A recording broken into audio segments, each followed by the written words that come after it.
go deep and picked off. Intercepted by Ambry Thomas. We'll see a pickup come down the right side possibly. Montana looking, throwing in the end zone.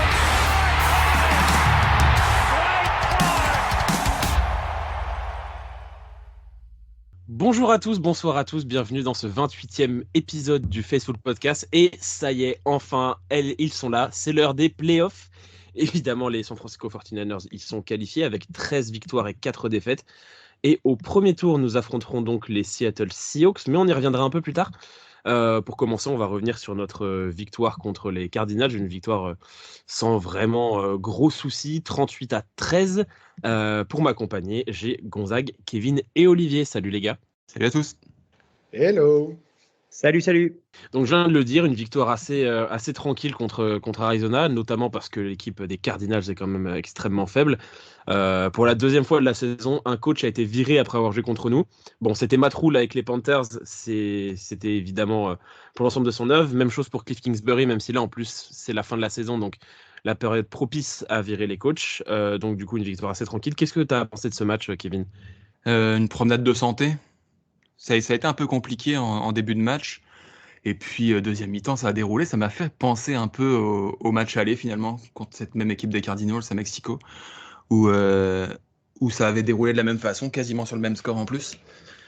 Et puis pareil, en deuxième mi-temps, où on avait déroulé, on n'avait pas pris le moindre point. Là, c'était un peu semblable. Et puis voilà, c'est une belle montée en puissance. On confirme qu'on roule sur la NFC West. Et ouais, on est bien lancé pour les playoffs. On va retrouver une autre équipe de NFC West, donc tant mieux, on va continuer à rouler dessus. Gonzague ? Bah écoute, le début de match, comme j'en faisais mention, m'a vraiment fait penser à un match de pré-saison entre ce touchdown absolument improbable qu'on encaisse, où tu dis les mecs ils ont oublié de commencer de jouer, et dans la foulée, un espèce de premier drive où en gros, tu avais vraiment l'impression d'être à l'entraînement, quoi, le marquage 0 côté Cardinals. Tout était facile en fait. C'est ça qui est ressorti de ce match, c'est que tu avais l'impression que les 49ers jouaient facile, easy, sans contrainte. Allez hop, on finit ce match, on rentre chez soi, on reprend nos bagnoles, on rentre à la maison, quoi. C'était vraiment, on n'a pas senti vraiment comme on l'a un peu pronostiqué, quoi. Le match surtendu avec une grosse équipe en face, quoi. Non, vraiment, ça sentait le match facile. On a déroulé comme disait Kevin. Olivier ? Ouais, à peu près ça. Enfin, moi, j'étais très, très, très surpris du début du match à tous les niveaux. Ça manquait de tout, de mordant, d'intensité. Puis d'un coup, on s'est mis à jouer. Du moment qu'on s'est mis à jouer, après, ça a été comme si tu passais les vitesses sur une ligne droite. 1, 2, 3, 4, 5, 6. Merci, au revoir, à bientôt. Et en deuxième mi-temps, honnêtement, moi, à la fin du troisième quart-temps, j'ai dit, allez, je vais me coucher parce qu'il n'y avait plus rien à attendre de ce match. Et c'est plutôt bon signe quand tu peux te permettre de reposer tes joueurs à partir de la fin du troisième quart-temps. On a fait une démonstration de puissance dès qu'on s'est mis à jouer. Bon, même si ça n'enlève pas tous les doutes que j'ai sur certains points de l'équipe, mais voilà, dans l'ensemble, c'est positif. Même s'il faut quand même, je mettrais un gros bémol sur la première mi-temps. Ouais, globalement, je suis d'accord avec vous. Il y a cette première mi-temps et notamment ce premier quart-temps qui sont compliqués parce que c'est vrai que sur notre premier drive offensif, on marque un touchdown, mais il ne faut pas oublier que sur notre premier drive défensif, on en prend aussi sur la première passe lancée, ce qui nous était déjà arrivé cette saison et ce qui n'est pas forcément une bonne chose, mais c'est vrai que dans l'ensemble, le match a été parfaitement maîtrisé parce qu'on a en face une équipe qui n'avait plus rien à jouer et qui était complètement en perdition. Donc quand on joue comme ça, c'est plus facile. Ouais, je pense qu'on peut partir tout de suite sur les tops et les flops. Évidemment, comme après chaque victoire, ça va être les tops. Et on va commencer par Gonzague. C'est qui ton top sur ce match ? Ça y est les enfants, on le tient, ce comité de coureurs absolument dingue, composé de McCaffrey et de la puissance d'Elijah Mitchell, qui nous a fait un retour sur les terrains de premier ordre.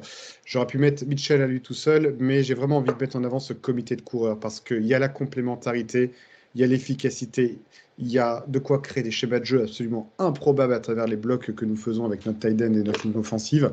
Je suis extrêmement optimiste pour la suite si les deux joueurs arrivent à rester en bonne santé, ce qui sera évidemment une autre paire de manches. Donc vraiment, c'est le gros point positif qui ressort de ce match-là, c'est qu'on a retrouvé ce rouleau compresseur à la course, qui va nous être tellement utile en play-off, tant au niveau de l'efficacité que sur le contrôle de l'horloge. C'est une excellente nouvelle pour l'équipe. Kevin? Alors, une fois n'est pas coutume, je ne vais pas vous le présenter avec ma voix, je vais vous le présenter en musique.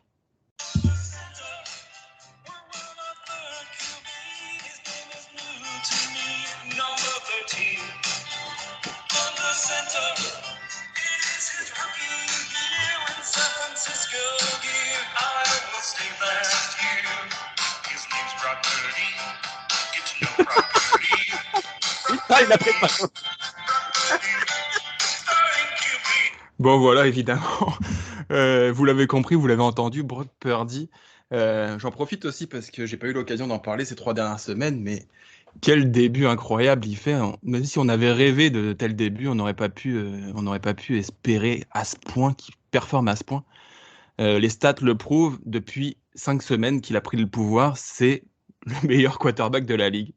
Tout simplement, niveau statistique, il y a rien à dire. Sur ce match-là, il a déroulé 3 touchdowns. Il a fait que des matchs à au moins 2 touchdowns depuis qu'il a pris le pouvoir. Les mots commencent à manquer pour en parler. Maintenant, les playoffs arrivent. Donc, c'est là que ça commence vraiment pour lui, la confirmation ou le crash, malheureusement. Mais en tout cas, ce sera le seul quarterback rookie titulaire en playoff. Et peut-être qu'il va même devenir rookie de l'année. Certains en parlent, donc on verra. Mais quel début magnifique. Il a tous les moyens d'écrire l'histoire, puisqu'on le rappelle, aucun quarterback rookie dans l'histoire de la NFL n'a atteint le Super Bowl. Seules les finales de conférence ont été atteintes, notamment par Mark Sanchez, Ben Roethlisberger, et le troisième m'échappe. J'aime bien citer Mark Sanchez dans ce genre de statistiques, c'est quand même assez improbable quand on y pense. C'est toujours bon de citer, ça fait toujours du bien de citer Mark Sanchez à un moment, ça fait toujours plaisir. On est d'accord. Tu sais, c'est un peu comme Ambry Thomas, c'est l'Ambry Thomas du quarterback. C'est cette personne dont tu préfères rire plutôt que critiquer. Et bref, non, ce que je veux dire par là, c'est que je te rejoins complètement, Kevin, sur Brock Purdy, il est quand même assez exceptionnel. On avait beau avoir mis en évidence tous les 4 la belle carrière qu'il avait menée à l'université, qui faisait qu'il n'était certainement pas d'une valeur de 7e tour. Pour autant, personne ne s'attendait à de telles performances, surtout dès une première année. Donc c'est une excellente chose. Et puis, tu sens la gagne. Il y a l'esprit de la gagne chez ce joueur. Clairement, on le ressent. Et puis, depuis qu'il a pris les rênes du pouvoir, on met quasiment 30 points à chaque match. C'est ça que je voulais rajouter. Statistiquement, depuis qu'il a pris le pouvoir, on a une moyenne de 33,5 points par match. Et même lui, sur le plan personnel, il a le meilleur passeur, il a la meilleure évaluation, le plus de touchdowns à la passe, le plus de pourcentage de touchdowns par passe, le plus de yards par passe et 5 victoires. C'est aussi le record actuel pour un quarterback sur les 5 derniers matchs. Il domine son sujet tout simplement et on ne pourrait pas le dominer plus. Olivier, ton top? Numéro 54, Fred Warner. Vu que la semaine dernière, je l'ai mis en flop. Je pense qu'il a remis les pendules à l'heure en faisant un match vraiment à son niveau. On a retrouvé le vrai Fred Warner. Dès les premières actions, on a retrouvé l'intensité, la violence dans le bon sens du terme, parce que voilà, je veux pas que ça soit mal interprété. L'impact, et il a retatoué son numéro sur le corps des adversaires. Partant de là, voilà, quand il joue comme ça, la défense elle est tranquille, et quand on a un chef de meute comme ça, on risque pas grand chose. Pour moi, ça a été le grand bonhomme de la défense sur ce match-là. Même si Tashaun Gibson a fait un super match avec 2 interceptions, pour moi, c'est la résultante du travail qui a été fait devant lui par le front seven. Et sur le front seven, je mettrai Warner en numéro 1. Ouais, moi, mon top, tu viens de le citer, Olivier. Pas plus pour ce match que sur l'ensemble de sa saison. On ne l'a pas encore cité en top et je pense que c'était un peu injuste. Donc, juste citer Tashaun Gibson parce qu'à un moment donné, on l'a chopé pour rien. Personne ne s'attendait à rien. Au final, il a pris la place de Jimmy Ward qui se retrouve maintenant nickelback et puis il fait une super saison et il fait ce match quasiment parfait avec 2 interceptions. Donc que demander de plus d'un mec qu'on a récupéré pour pas grand chose, qui nous coûte rien. Un match tout simplement parfait. Et puis une saison dans l'ensemble absolument parfaite. Donc Tashaun Gibson pour moi en top. On va passer au flop. Est-ce que quelqu'un veut commencer peut-être sur les flops? C'est peut-être moins évident. Ouais, Kevin, vas-y. Je l'ai déjà dit et j'en ai plus que marre de ces débuts de match catastrophiques. Ça fait un nombre de fois incalculable qu'on prend des points, qu'on prend des touchdowns très tôt, que la défense n'est pas en place. Alors oui, elle se met en place après, elle commence à performer et elle finit par être un adversaire. Sauf que un jour, on va affronter peut-être les Eagles, peut-être les Cowboys, peut-être les Vikings, des équipes que si on leur donne 7 ou 14 points d'avance en début de match, ça va pas être une mince affaire de revenir et de s'en sortir en playoff. Donc j'aimerais que pour les playoffs, Demeco Ryans ou je ne sais qui trouve enfin la solution pour commencer le match tambour battant et pas attendre 5 ou 10 minutes avant de sortir de l'avion, tout simplement. C'est tout. Je te rejoins complètement. C'était l'un de mes 2 flops possibles. Surtout que j'aimerais bien, j'ai pas regardé la stat. Est-ce qu'il est déjà arrivé une fois dans une saison qu'une même franchise encaisse un touchdown sur la première passe jouée à 2 reprises? Car on l'a quand même pris face aux Dolphins et là on l'a pris contre les Cardinals. Je ne sais pas si cette stat a déjà eu lieu, de prendre un touchdown sur la première passe tentée de l'adversaire et ce à 2 reprises dans la saison. Après, je pense pas non plus, mais après, pour un petit peu excuser la défense, je trouve qu'il y a une passe interférence offensive assez nette de AJ Green qui pousse Deomodore Lenoir dans le dos et qui se crée une séparation qui aurait pu être sanctionnée et qui est régulièrement sanctionnée par les arbitres dans pas mal de matchs et qui ne l'a pas été. Donc, Non, mais ça n'enlève rien au problème. mais effectivement, ça n'enlève rien au problème. En playoff, ça risque de nous coûter très cher. Dans des matchs très serrés, ça risque de nous coûter très cher. Donc il faut absolument qu'on se reprenne sur ces questions-là. Ouais, je suis d'accord avec vous, notamment parce que je pense que c'était aussi mon flop. C'est un flop assez général. C'est pas très grave quand ça nous arrive contre les Cardinals. Mais par contre, ce problème de concentration, il va falloir le régler en playoff parce que ça pardonne pas, quoi. Donc ouais, dans l'ensemble, je suis d'accord avec ce que vous avez dit. Gonzague, du coup, tu nous avais dit que c'était un de tes 2 flops. C'est quoi l'autre? L'autre, c'est un joueur plus en particulier qui m'inquiète de plus en plus.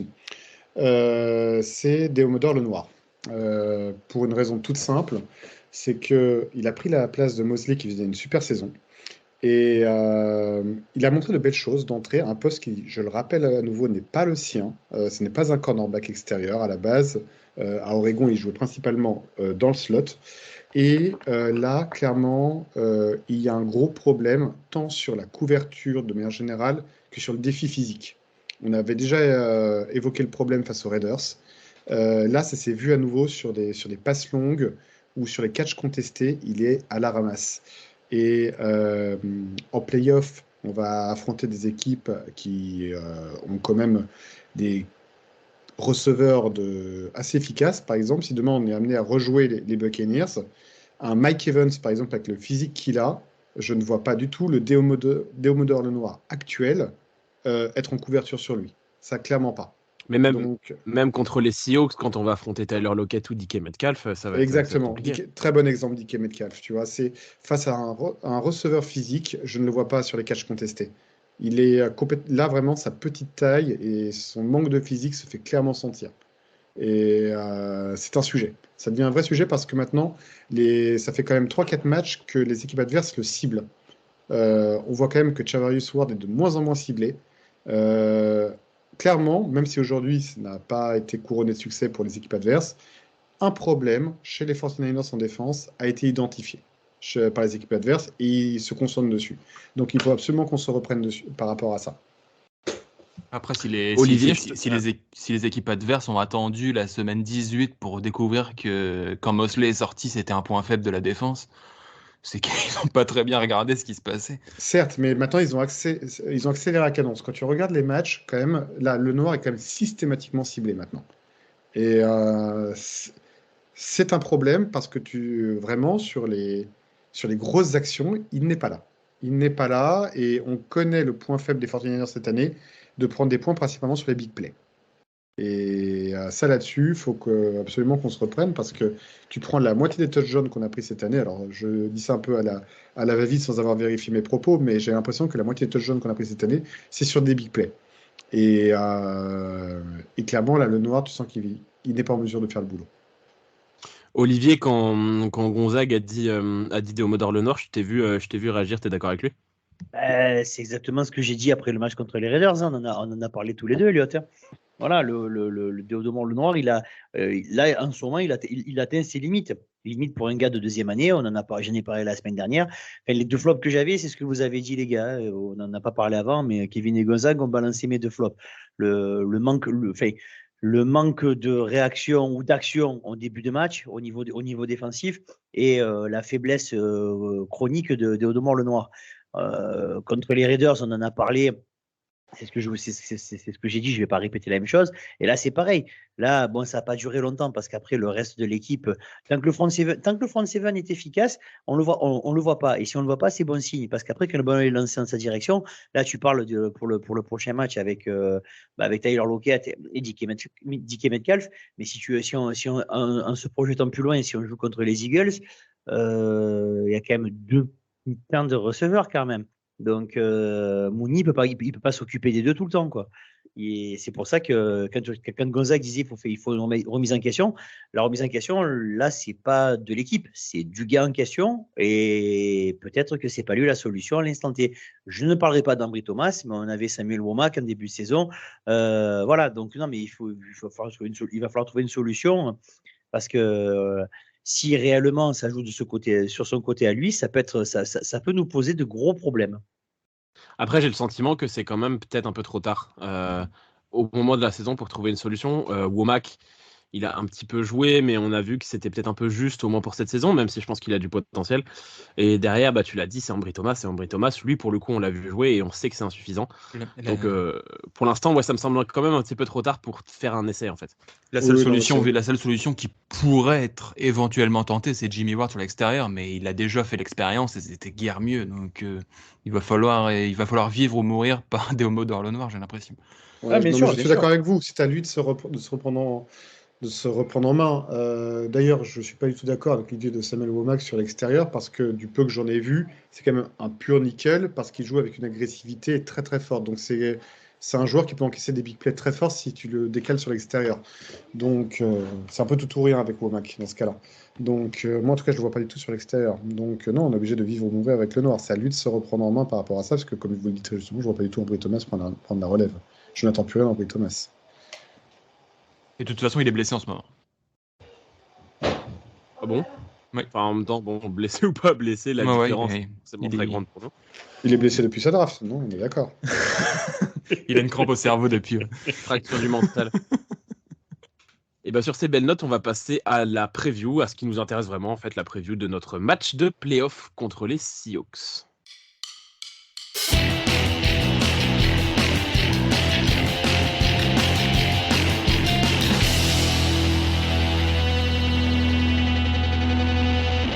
Samedi soir, ça change du dimanche habituel à 22h35. On joue contre les Seahawks, donc nos amis ennemis de Seattle, notre adversaire de division, l'une des équipes en fait avec la plus grosse rivalité actuelle contre les 49ers. Et on les joue au premier tour des playoffs. On a terminé vainqueur de la NFC West. Ils ont terminé avec le 7e spot en 9 victoires et 8 défaites sur la saison, en gagnant leur dernier match et en profitant également de la victoire des Lions contre les Packers. Donc, on affrontera les Seahawks, premier match de tous les playoffs. On va y aller direct dans le tas. Qu'est-ce que vous attendez de ce match, Kevin ? Qu'est-ce que tu attends ? Déjà, petite précision pour nos amis français, le match sera retransmis en direct sur la chaîne L'Équipe, donc pas besoin de chercher de lien ce week-end. Vous allez pouvoir en profiter en direct à la télé. Donc pour une fois que les 49ers sont accessibles en direct à la télé, il faut en profiter. Je crois que celle-là, elle est également pour Olivier. Oui, effectivement. Non, ce match, on attend... On attend enfin de leur mettre une branlée en play-off. Ça fait tellement longtemps qu'on l'attend, celle-là, de pouvoir se venger de tous les affronts qu'ils nous ont mis ces dernières années en play-off. Et puis, de battre la même équipe 3 fois dans une même saison, je ne sais pas si c'est déjà arrivé, mais ce serait aussi une belle performance. On attend de leur marcher dessus, tout simplement. On est dans une bonne dynamique. On a des meilleurs joueurs, des meilleurs coachs, une meilleure équipe, une meilleure dynamique. On est l'équipe la plus chaude de la NFL en ce moment, il faut leur marcher dessus, passer ce tour-là et avancer dans les playoffs, tout simplement. Voilà ce que j'attends. Gonzague ? De toute façon, tout autre résultat qu'une victoire ne sera pas la bienvenue. Imaginez un seul instant qu'on soit éliminé par les Seahawks après la saison qu'on a fait, mais ce serait vraiment une sortie en mode gueule de bois, quoi. Ce serait... Non, c'est absolument inconcevable. Non, pour ma part, je pense que c'est un match à prendre très au sérieux, comme le répète suffisamment Olivier, il n'a pas tort. Ça reste toujours un peu une équipe particulière à nos yeux, donc il faut bien préparer ce match-là. Si le match après est bien préparé, je ne suis pas plus inquiet que ça. Parce que Kevin l'a dit, on est quand même supérieur sur quasiment tous les points. Cette équipe nous craint, d'ailleurs, je trouve que ça s'est senti lors du second match. Donc ils vont pas venir rassurer. Après, ils n'auront rien à perdre, certes, mais ils vont pas venir rassurer pour autant. Et je pense qu'ils n'ont pas les armes tactiques pour venir nous contrer. Donc si on est sérieux sur ce match-là, qu'on est appliqué, qu'on tient l'horloge correctement, il n'y a pas de raison qu'on ne passe pas. Mais il faut profiter de ce match-là pour monter en puissance et préparer la suite. Voilà. Même s'il faut fonctionner étape par étape, il faut savoir monter en puissance et pouvoir ne pas répéter nos défauts habituels. Olivier? Ce qui compte sur ce match, ce que je veux voir, c'est une victoire. Alors après, le reste, je m'en tape. Qu'on gagne 3-0 ou 51-2, c'est pareil, quoi. Je n'ai rien à taper. Le but du jeu, c'est qu'on gagne. Ça, c'est le point 1. Moi, ce que je vais regarder sur ce match, c'est qu'on soit efficace, qu'on joue le football qu'on joue depuis un petit moment. Et surtout, c'est là qu'on va voir aussi si le nouveau Montana, Young et je ne sais pas trop qui réunis, il est capable d'assurer sur un match de play-off. Parce que c'est ce que je dis depuis 3 semaines. Les matchs pour les petits garçons vont terminer, on va passer pour les matchs pour adultes. Et là, les matchs pour adultes, c'est pas la même chose. C'est-à-dire que c'est do or die. Et véritablement là qui va pouvoir s'appuyer sur les squads qu'il a autour de lui et surtout sur le coaching staff qu'on a. Donc c'est pour ça, ça va lui permettre de rentrer dans les playoffs. J'espère qu'il va faire un bon match. J'espère qu'on va passer et que ça va nous lancer pour après être sur une voie plus royale. Mais ce match, il y a tout du match piège parce que comme il dit Gonzague, on est beaucoup plus fort qu'eux. Mais comme il dit Gonzague aussi, ils n'ont rien à perdre. Ils viennent, ils jouent, ils peuvent tenter tous les trick plays qu'ils veulent, tous les trucs improbables. Il suffit que ce soit le jour où ça passe et ça peut devenir un match vraiment casse-gueule. Donc, à nous de le prendre au sérieux et dès le début du match pour faire plaisir à Kevin. Et sur la valeur intrinsèque des deux équipes, il n'y a pas photo. Mais après, ce n'est que du football. Et comme ce n'est que du football, tout est possible. Ouais, dans l'ensemble, je suis d'accord avec vous trois. De toute façon, on le sait tous, hein, l'important, c'est de gagner. Arriver à ce niveau-là de la saison, c'est la seule chose qui compte. Quelle que soit la manière, quel que soit le score, l'important, c'est de gagner et d'arriver au tour suivant. J'ai regardé un petit peu, tu disais que battre les Seahawks en playoff, ce serait cool, Kevin. Ce sera que la deuxième fois dans notre histoire qu'on affronte les Seahawks en playoff. La première fois, c'était lors des playoffs 2013 et on avait perdu avec la passe vers Michael Crabtree qui a été récupéré par Richard Sherman à l'époque. Un mauvais souvenir pour tout le monde. Et la grosse réaction de Richard Sherman, juste après, au micro du journaliste, c'est que j'ai toujours envie de le baffer depuis ce jour-là. Ouais, non, mais c'est clair. Mais du coup, oui, effectivement, même si on les a affrontés qu'une seule fois en playoff, c'est la rivalité. On a toujours envie de battre Seattle et encore plus quand on les affronte à un moment comme ça de la saison. Et puis vous l'avez assez bien dit, hein, le truc qui va être dangereux, c'est qu'eux, ils n'ont rien à perdre. C'est un exploit qu'ils soient là. Ils n'étaient pas prévus là. C'est un exploit que Geno Smith joue aussi bien. C'est un exploit qu'il se soit sorti largement gagnant du trade de Russell Wilson. Alors qu'on pouvait se dire que c'était peut-être l'inverse. Donc non, eux, c'est que du bonus pour eux, même s'ils ont tout autant que nous envie de gagner, mais c'est que du bonus pour eux. Nous, on a plus de pression, mais en même temps, vous l'avez aussi très bien dit, si on est sérieux, si on est concentré, si on joue notre jeu, il peut rien nous arriver. Il peut rien nous arriver parce que même s'ils jouent à leur meilleur, bah, si nous aussi on joue à notre meilleur, on est plus fort, parce qu'on est plus fort à tous les postes. Donc très très très très hâte de voir ce match parce que de toute façon les playoffs c'est jamais des matchs comme les autres et surtout quand on affronte Seattle. Comme le suggérait Kevin, on va aussi un petit peu se projeter sur ce qui pourrait se passer dans les playoffs. Les playoffs NFC, comment ça se passe? Philadelphie a le premier spot et du coup sera exempt du premier tour. Nous ayant le deuxième spot, si on s'impose, on ne jouera dans tous les cas pas contre Philadelphie au deuxième tour. On affrontera normalement, si la logique est respectée, on affrontera les Vikings qui jouent contre les Giants. L'autre match, c'est Buccaneers Cowboys. Qu'est-ce que vous voyez pour ces playoffs? Déjà, si on passe, vous nous voyez affronter qui lors du prochain match, Gonzague? Je nous vois affronter les Tampa Bay Buccaneers, que je vois battre les Cowboys, parce que Brady reste Brady, n'en déplaise à Olivier, que ça reste un master des playoffs. quoi qu'en dise Olivier, et que ce joueur est toujours dangereux, quoi qu'en dise Olivier. Donc, Grâce aux d'acharnement, arbitres, là. quoi qu'en Non, dise c'est Olivier. d'acharnement. non, mais très objectivement, j'ai toujours C'est objectif. estimé, et je maintiens, que les Cowboys sont une équipe complètement en surchauffe et que la réalité de cette équipe est bien en deçà que ce qu'on lui prête. Donc je vois les Buccaneers se créer la surprise. En tout cas, ce n'est pas une surprise pour moi, mais c'est une surprise pour la plupart des pronostiqueurs. Je vois les Buccaneers passer face aux Cowboys.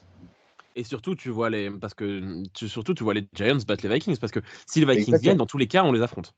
Oui, et je vois les Giants battre les Vikings. Je mets même une gigantesque cote sur ces playoffs, puisque je nous vois affronter les Giants en finale de conférence. D'accord, ok.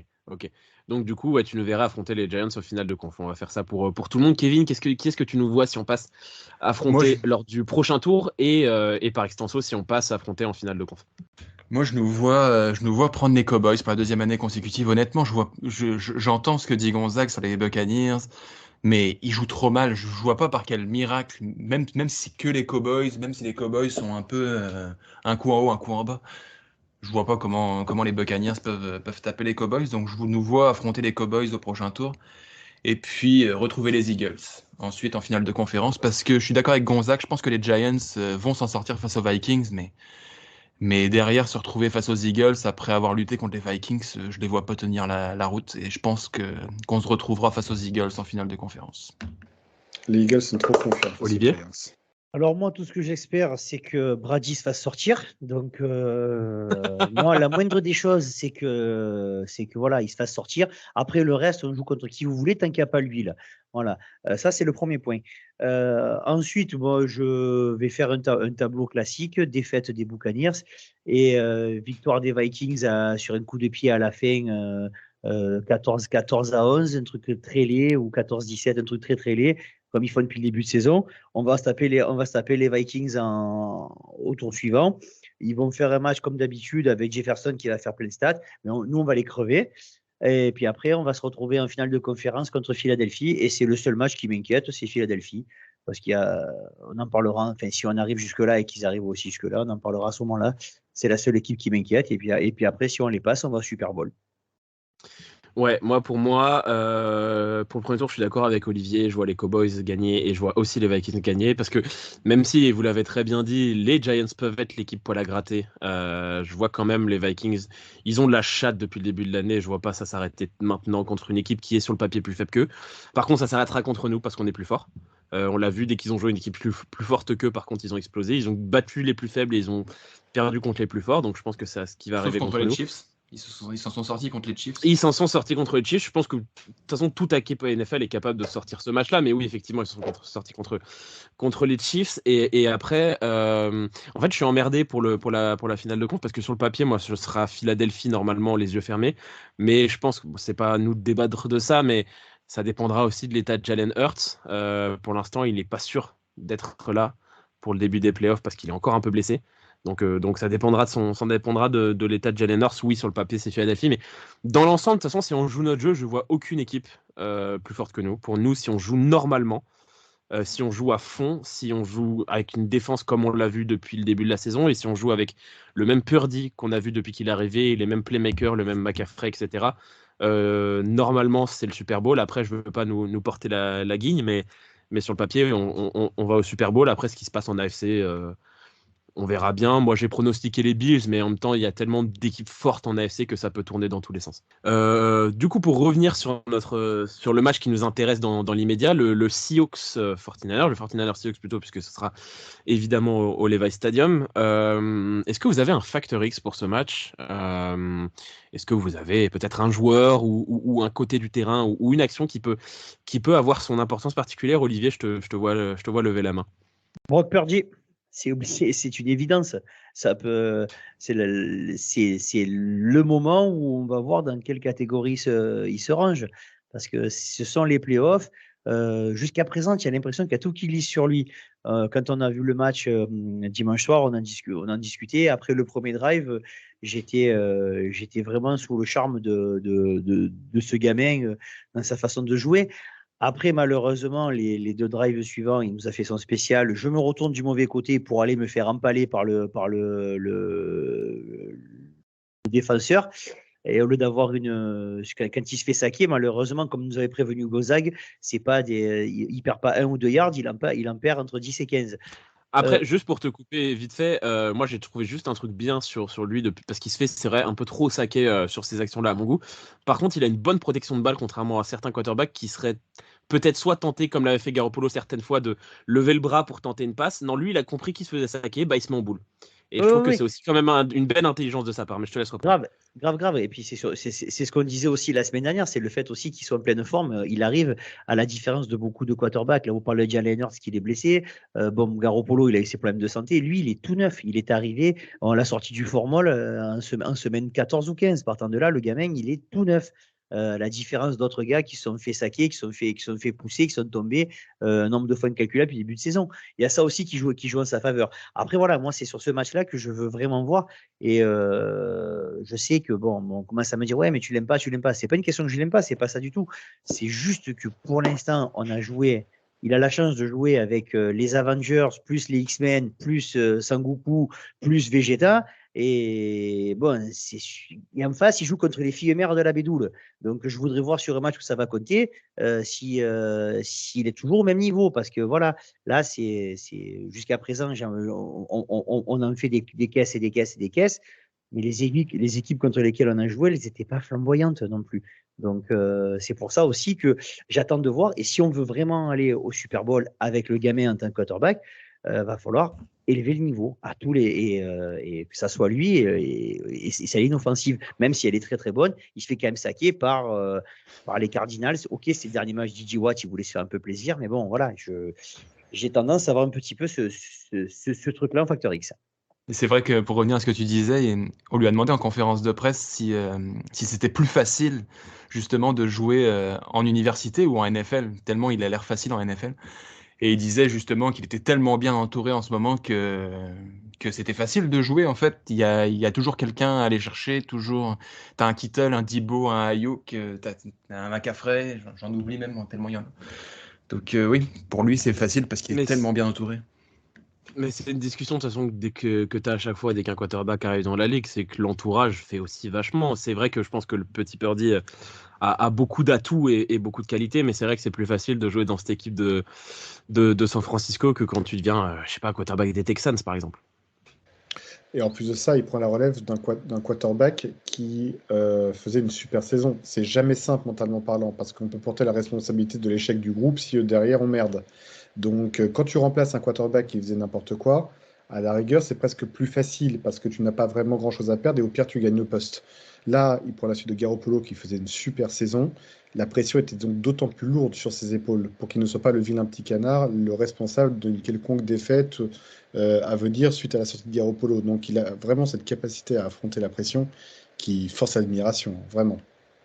Ouais, là-dessus, faut quand même pas déconner non plus, quoi. Je veux dire, c'est le 3e quarterback, il n'y a personne derrière lui. La pression de quoi? Je veux dire, quoi qu'il arrive, même s'il est nul, il joue. Donc c'est ce que je mais disais la pression du résultat, parce que tu es dans une équipe qui gagne, qui a des vrais objectifs aussi. Mais là, c'est aussi qu'il va garder son poste dans tous les cas s'il est en forme, parce que c'est pas Johnson qui va le remplacer, mais il peut pas se merder parce que mais il peut pas se merder parce qu'il a des mecs avec des gros égos, des mecs avec une grosse parole et des mecs qui sont déjà allés au Super Bowl à côté de lui, donc il n'a pas forcément non plus le droit à Bien entendu, mais tu as aussi un superbe jeu au sol, tu as un coaching staff qui fait beaucoup d'ajustements et au niveau offensif, même si Kevin n'est pas très très fan de notre grand coach, mais Shanahan, il fait une saison exceptionnelle encore une fois en tant que coach offensif. Il y a un moment où Gonzague le trouvait feignant en début de saison. Ça fait longtemps que je n'entends plus Gonzague se plaindre de ce qui nous. Mais je maintiens mes propos du début d'année. Je maintiens complètement mes propos du début d'année. C'est juste qu'il a réussi à se remettre en cause, et c'est tout à son honneur. Mais je maintiens complètement mes propos. C'est ce que tu appelais de tous tes vœux, mon gars. Je veux dire, c'était pas un reproche. Tu disais début de saison qu'il était feignant, et c'est vrai qu'en comparaison, quand on voit ce qu'il fait là, même il y avait des jeux de course qui ont été dessinés pour le quarterback. Là, c'est le match de dimanche. Ça prouve qu'il essaie de le mettre dans les meilleures conditions possibles. Il a un super coaching staff, il a une super ligne offensive, il a des super receveurs, il a des super coureurs. Il y a plus compliqué, comme disait Elliot. C'est pas David Mills ou le prochain quarterback des Texans, quoi, parce que c'est. Le mec joue sa carrière, tout simplement. Donc si, je pense qu'il y a quand même une pression, quoi qu'il advienne. Il Ouais, joue oui, sa c'est sûr. carrière. Il n'aura pas Et- d'autre opportunité. Et puis, effectivement, il a tout le supporting cast, il a tout ce qu'il faut autour de lui, il a le cocon parfait.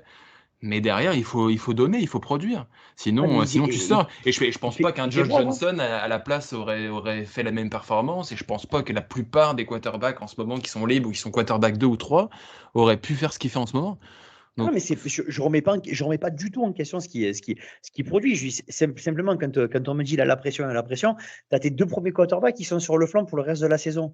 Tu as une équipe qui est sur une vibe positive, avec une défense exceptionnelle, où tu sais qu'en face, au maximum, il marque 13 points. Ça va, quoi. Tu as moins de pression là que quand tu es toute proportion gardée. Le nouvel élu au Jaguar, Pusher, qui est arrivé l'année dernière avec une équipe catastrophique et qui se retrouve encore. Il faut attendre 2 ans pour les voir arriver en playoff. Je veux dire, et pourtant, on nous a vendu Trevor Lawrence comme le nouveau joueur élite voilà. Le nouveau Tom Brady. Non, j'ai pas dit qu'il avait les arbitres pour lui. Donc le nouveau quarterback élite qui allait révolutionner le poste. Donc c'est pour ça, je veux dire, il y a aussi tout ce qu'il y a autour. Et c'est vrai que Purdy il a cette chance-là et maintenant il va arriver en playoff. Et c'est là qu'on va voir si c'est un grand garçon ou si c'est un homme. C'est à ce moment-là que je pourrais dire ce que j'en pense. Kevin, c'est quoi du coup ton facteur X? Moi, ça va être le match dans le match entre Charvarius Ward et DK Metcalf. Ça a déjà été un affrontement monstrueux sur les 2 premiers matchs. Je sais pas vous, mais j'ai pris tellement de plaisir à regarder chaque passe vers DK Metcalf et chaque défense de Charvarius Ward. C'était exceptionnel d'intensité, de violence. C'est tout le foot que j'aime.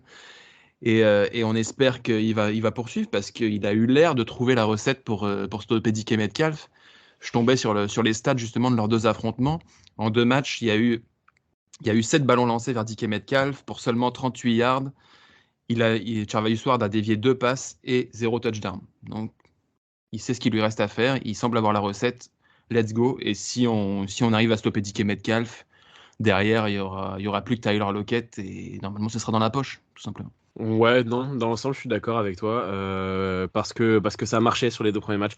Après, il faut pas non plus sous-estimer DK Metcalf, ça reste quand même un très très grand receveur, mais c'est vrai que sur les premiers matchs, Mooney a trouvé la solution, tu le disais bien. Gonzague, c'est quoi ton facteur X à toi? Alors moi, en fait, j'ai un facteur X et 2 confrontations que j'ai hâte de voir. Le facteur X, très rapidement, c'est, je parlais de la course tout à l'heure, le fait qu'on a notre duo de coureurs au top niveau au moment où il le faut, ça c'est parfait. Et j'ai hâte de le voir à l'œuvre face à la défense des Seahawks, face à une équipe qui a réussi à se qualifier au playoff, notamment grâce à une capacité à faire des big plays et à faire des drives plutôt rapides. Je pense que la question de l'horloge, auquel je suis très attaché, comme vous le savez tous, va être important. Et je pense qu'il nous faudra un jeu de course très performant pour les culbuter. Jaron Reed et ses compères au poste de linebacker et le premier rideau. Et donc pour moi, le jeu de course des 49ers va être déterminant sur ce match-là. Et sinon, j'ai 2 confrontations que j'ai hâte de voir, en plus que celle qu'a cité Kevin. J'ai hâte de voir la confrontation Kenneth Walker contre Fred Warner, parce que l'intensité que met Walker dans ses courses fait que ça va être très beau à voir cette confrontation-là. Et enfin, il y a un joueur qui a été cité sur TDA, et je suis ravi qu'ils en aient parlé parmi les rookies de l'année. Charles Cross fait une super saison, et j'ai à nouveau envie de voir ce que le match dans le match de Charles Cross versus Nick Bosa. Ça va être un élément déterminant si on peut aller saquer Geno Smith parce que Bosa a pris le dessus sur Charles Cross. Ça, ce serait vraiment, j'ai envie de dire, c'est presque match gagné de ce point de vue-là. Sinon, il va dérégler Geno Smith sur ses gros lancers, sur ses gros big plays. Je pense que c'est match gagné à partir de là. Donc voilà, c'est un peu le match dans le match que j'ai envie de voir également. Ouais. Moi, mon facteur X, il va être un peu à la manière de Kevin, mais dans l'autre sens. On a déjà parlé du coup de dans le noir, donc du coup, moi, je vais plutôt me concentrer sur l'attaque. Ça va être le match dans le match potentiellement entre Brandon Ayuk et Tariq Woolen.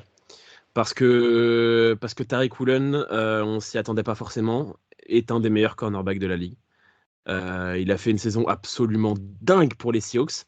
Sauf que, et nous par contre on en avait parlé, Brandon Ayuk est parmi les très forts receveurs de cette ligue. Il l'a prouvé toute la saison Et du coup, il va falloir qu'il se démultiplie, on va dire, pour être là pour Brock Purdy, parce que c'est vrai que Brock, on en a déjà bien assez parlé quand on parlait de lui, a un paquet d'armes autour de lui. Hein. Il a McCaffrey, il a Kittle, il a Jennings, etc. Mais peut-être que la meilleure, il a Debo aussi. Hein. On n'oublie pas que Debo est de retour. Mais on n'oublie pas que le meilleur d'entre ces gars depuis le début de la saison sur le jeu de passe, c'est Brandon Ayuk.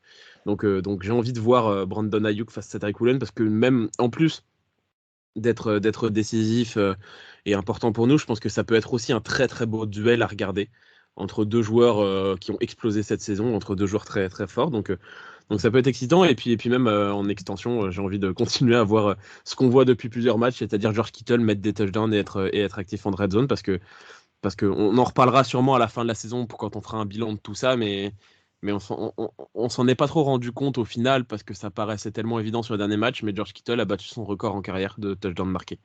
Et vu ce qu'il a déjà fait avant cette saison-là dans sa carrière, c'est pas une mince affaire. Donc j'ai aussi envie de voir un gros George Kittle. Et il est aussi devenu le recordman de yards à la réception pour un tight end après 6 saisons, en battant Travis Kelce. Donc ça place aussi sa carrière. Il n'y a rien à dire, hein. Kittle, c'est pas c'est pas la saison où il a fait le plus de yards. Par contre, il a été extrêmement décisif de toute façon sur tous les aspects du jeu. Et ben, on va passer au prono. Du coup, qu'est-ce que j'imagine de ce que j'ai entendu, qu'on voit des victoires, mais on peut toujours être surpris. Gonzague, quel va être le score de ce match? 31-20. Je maintiens qu'on va continuer sur notre rythme d'envoyer 30 points par match au niveau de l'attaque. Et je pense qu'on aura un match globalement serré, même si je nous vois avoir le lead sur toute la rencontre, et qu'on va se détacher tranquillement dans le dernier quart-temps. Donc 31-20 me paraît un score pas trop mal. Olivier? Pour moi, ça sera 31-13. Ça me paraît. Ok. Ouais, ça me paraît le score qui est fait. Si ça, dans les conditions où on a dit, où on est sérieux, où on joue à notre vrai niveau et à leur vrai niveau. Voilà, ça sera 31-13. Parce qu'on est beaucoup plus fort qu'eux et il n'y a pas que Boza pour leur faire peur sur la ligne. Chers téléspectateurs, je vous rappelle qu'on parle d'Olivier Chénaud, celui qui était ultra craintif concernant les Seahawks il y a encore quelques semaines. Je ne sais pas où il est passé, rendez-nous le vrai Olivier Chénaud. Je ne sais pas qui vous êtes, monsieur. Non, mais c'est le vrai. L'émission. Il a dit. Non, c'est le vrai. Il a dit des dégueulasseries sur Brady, c'est le vrai. J'ai dit la vérité sur Brady. Kevin, ton prono? Alors moi, je suis un petit peu embêté parce que la dernière fois que j'ai été aussi optimiste, c'était avant le match contre les Bears. Et on sait comment ça s'est passé. Mais non, je vois une victoire comme vous tous. Je pense pas qu'on va marquer plus de 30 points parce que c'est les playoffs. Ça va jouer dur, beaucoup plus dur qu'en saison régulière. Les Seahawks, s'ils ont quelque chose à tenter, c'est justement de jouer dur sur l'homme et de mettre de la pression physique. Donc je dirais un 24-14. Je nous vois prendre 10 points d'avance et les garder jusqu'à la fin. Ouais, moi j'étais comme Kevin, j'avais 10 points d'avance, mais j'étais sur un 27-17. Ça peut paraître un score pas énorme d'écart, mais je pense que ça va être le genre de 27-17 où on est vraiment tranquille devant, sans pression en tout cas, où ils vont jamais descendre et se rapprocher vraiment trop dangereusement de nous. Mais c'est les playoffs. J'espère qu'on va pouvoir marquer plus de 30 points, mais j'en suis pas certain parce que c'est un autre type de match. Je pense qu'on en a assez bien parlé. On rentre dans les choses sérieuses. Comme disait Olivier, les matchs pour les petits garçons, c'est terminé. Donc on va rentrer dans le vif du sujet et ça va être bien. En tout cas, moi, j'ai très hâte. Je sais pas pour vous, mais moi, j'ai très hâte. Là, c'est vraiment le truc que j'attends le plus de ma semaine, carrément, parce que là, on a hâte que les playoffs commencent. Kevin. Oui. Kevin, est-ce qu'on repartirait pas sur le retour du jeu? Mais allons-y. Allez, ça fait plusieurs semaines que Kevin n'était pas là, chers auditeurs. Donc on n'avait pas fait le jeu parce que c'est Kevin le maître de ce jeu-là. Donc on ne l'avait pas fait, mais ça y est, c'est de retour. Donc Kevin, the floor is yours. Okay. Elliot, en fait. On part boire un verre, Olivier, on les laisse tous les deux. Ouais, ça manquait Elliot, c'est pour son ego en vrai. C'est pour... Non, mais c'est clairement pour mon ego, attention. Je pense que vous pouvez tous participer au premier numéro parce que c'est un joueur qui a marqué le dernier match. Et c'est le numéro 48. Oren Burks. Effectivement. Quasiment en même temps, Olivier. Là, je l'ai dit aussi, pour une fois, je progresse. C'est bien. Et comme d'habitude sur ce jeu-là, Gonzague est totalement muet. À moins qu'il n'identifie correctement le numéro 92. Evans. Non. Hyder. Hyder. J'allais le On dire, l'a- j'allais le dire. on l'avait peut-être pas Le plus dit. point rapide. que vous reliez. Pardon? Hyder, je sais Ok. pas si on l'avait déjà dit. Ouais, je crois que si, non? Ah ouais? Ça fait plusieurs semaines, donc pour le coup, moi, personnellement, j'ai oublié en tout cas ce qui s'est dit Il me dans semble. l'ensemble. Arrête à ton listing, Elliot, on le sait. J'ai que ça à foutre. Le mec a fait 4 heures de Malheureusement, maths juste oui. avant pour réviser à Malheureusement, pour oui. ça. Un qu'on n'a jamais dit, j'en suis sûr, c'est le numéro 17. Ah merde. 17. Josh Johnson? Effectivement, Josh Johnson. Notre QB2 finalement. Putain. Notre QB2. C'est vrai que cette phrase est un peu bizarre. Quand même. Il nous en reste. Ad vitam aeternam, on aura un QB2. Putain, mais si on va au bout, Josh Johnson sera vainqueur d'un Super Bowl, c'est extraordinaire. Effectivement. Quelle carrière. Et le numéro 94. Jalen Moore. Non. Omeniu? Omeniu. Oh là là, beau gosse. Bravo. On va s'en faire un petit dernier avec le numéro Allez, 75. un petit dernier pour là. C'est quoi 75. 75. McGillis, un truc comme ça. McGill, mais non. Non, Jordan Willis. Effectivement, Jordan Willis Oui. qui se montre beaucoup en ce moment d'ailleurs. Oui, bah c'était un de mes top, Mais c'est ça, un de mais mes top alternatifs. Ah, alors c'est celui que je voulais dire, Elliot. C'est celui que tu avais en top la semaine il y a 15 jours. C'est ça, je l'avais en top Voilà, il y a 15 jours parce qu'il a c'est- fait un c'est- bon match contre les Raiders Voilà. et il a encore fait un bon match là parce qu'il a forcé ou recouvert un fumble, je sais plus. Ouais, Mais il a encore fait un très bon match. Ouais. Maintenant, s'il a pas Jordan fait un Willis, sac. c'est possible. Jordan Willis, un bon vétéran de rotation defensive tackle qui fait des belles choses cette année. Donc c'est cool de pouvoir prononcer son nom de temps en temps. Je pense que Oui. de toute façon, à la fin de la saison, on vous revient tout de suite à la fin de la saison, on va faire, je pense, un gros débrief, voire même des débriefs en plusieurs parties. Je pense qu'on aura énormément de choses à dire. On fera peut-être même un épisode attaque, un épisode défense. C'est comme ça que moi, je vois ça personnellement, parce que je pense qu'on aura énormément de choses à dire.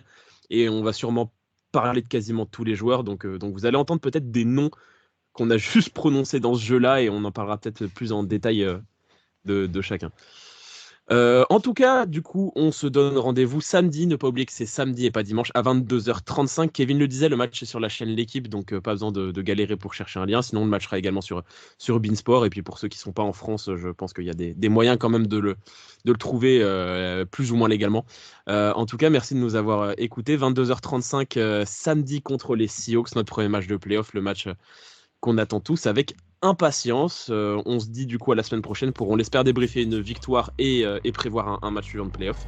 En tout cas, on vous remercie de nous avoir écoutés et Go Niners. Salut à tous. Go Niners. Ciao.